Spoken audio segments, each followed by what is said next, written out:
चुनावी प्रचार करने पहुंचे एआईएमआईएम के चीफ असदुद्दीन ओवैसी ने मंच से सपा बीएसपी और बीजेपी को ललकारा।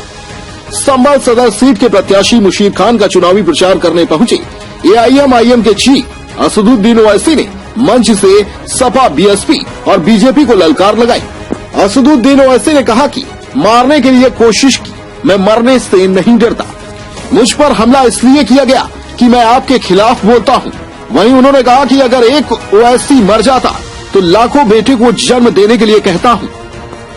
उन्होंने कहा कि मुझे मरने से डर नहीं लगता, सबको एक ना एक दिन मरना है। बीजेपी, सपा, बीएसपी के लोग डरा धमका कर वोट लेते हैं, डरना नहीं है, सिर्फ बेखौफ होकर वोट करें।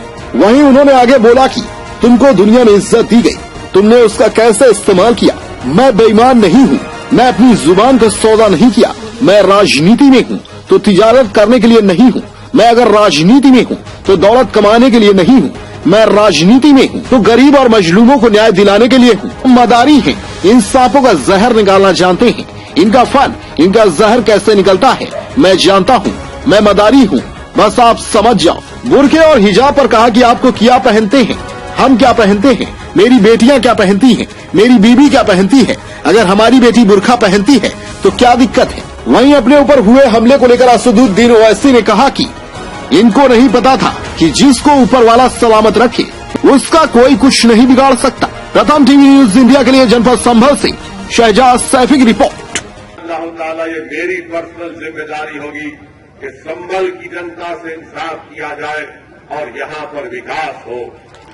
आपको आकर, आपके दरमियान में आकर बीजेपी, समाजवादी और बसपा कहेगी कि अगर ओवैसी का उम्मीदवार कामयाब होगा तो क्या वो सत्ता में आएगा।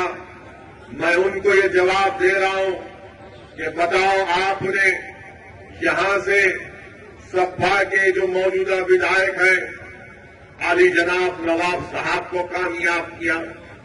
क्या नवाब साहब जब अखिलेश मुख्यमंत्री थे तो क्या नवाब साहब को तौफीक नहीं हुई कि संभल में विकास का काम करवाया जाए। क्या यहां पर नवाब साहब को ये नहीं मालूम था कि जब समाजवादी पार्टी डॉक्टर मनमोहन सिंह सरकार की तारीफ कर रही थी तो क्या उन्होंने संभल में रेलवे स्टेशन में किस काम का है, वो तो म्यूजियम बना हुआ है, ना ट्रेन निकलती है ना वहां से कोई जाती है। नवाब साहब ने क्या किया फिर? नवाब साहब तो मंत्री तो जरूर बन गए। मैं ये पूछना चाह रहा हूं नवाब साहब से, क्या अखिलेश ने आपसे ये कहा था कि मंत्री बनना पसंद है या संभल का विकास कराना पसंद है तुमको? तो क्या नवाब साहब ने कहा? तो सारे जरूर नवाब साहब ने अखिलेश को कहा होगा कि भैया जी हमको मंत्री बना दीजिए, ये पिटा हुआ कहां जाएगा, आपको ही वोट देगा। ये नवाब साहब ने उनको अखिलेश को बताया होगा, ये कहा जाएगा अल्पसंख्यक समाज का मुसलमान। तो हमेशा के लिए झुक जाओगे, याद रखो मेरी बात को।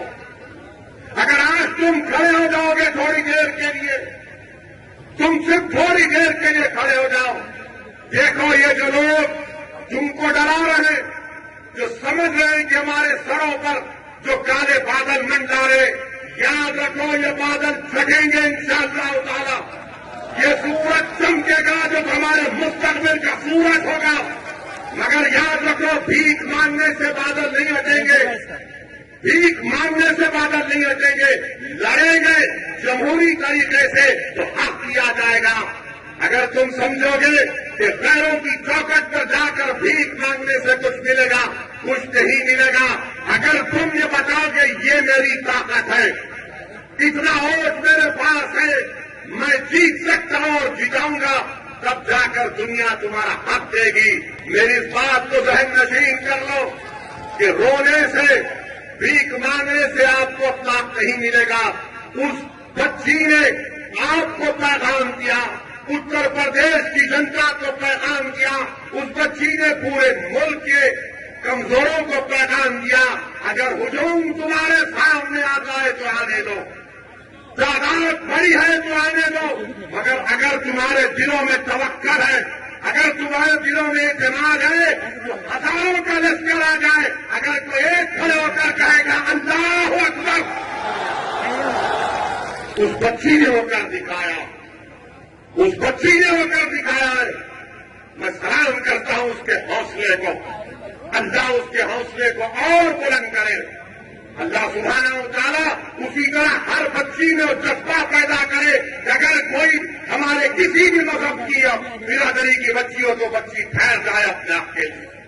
ये हमारी लड़ाई है, इस लड़ाई को समझने के लिए नहीं बिछाएंगे। और जो बीजेपी वाले कहते हैं कि नून खाएंगे उनको जिताएंगे, ये सपा वाले कहते हैं कि भैया तुझ पे जवानी कुर्बान, तुझको जिताएंगे।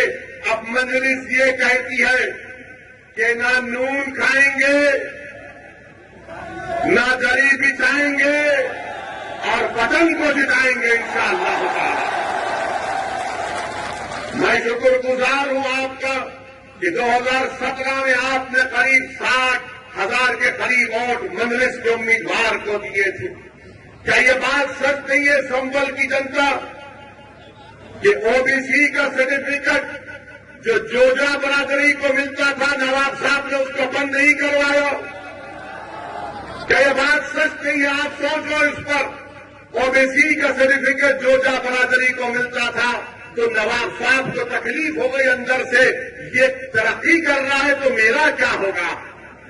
तो नवाब साहब ने कहा कि जोजा बरादरी को सर्टिफिकेट नहीं मिलना चाहिए, जितना विकास होगा सिर्फ मेरा होगा और मेरे परिवार का होगा। मेरे अजीज दोस्तों और बुजुर्गों, पहचानिए जो आपके दरमियान में सादत्तीन कोपेक को पहचानो, आप कोपेक को पहचानो। अगर तुम पहचान लोगे तो तुम मजलिस के उम्मीदवार के हक में अपने वोट का इस्तेमाल करोगे। मेरे अजीज दोस्तों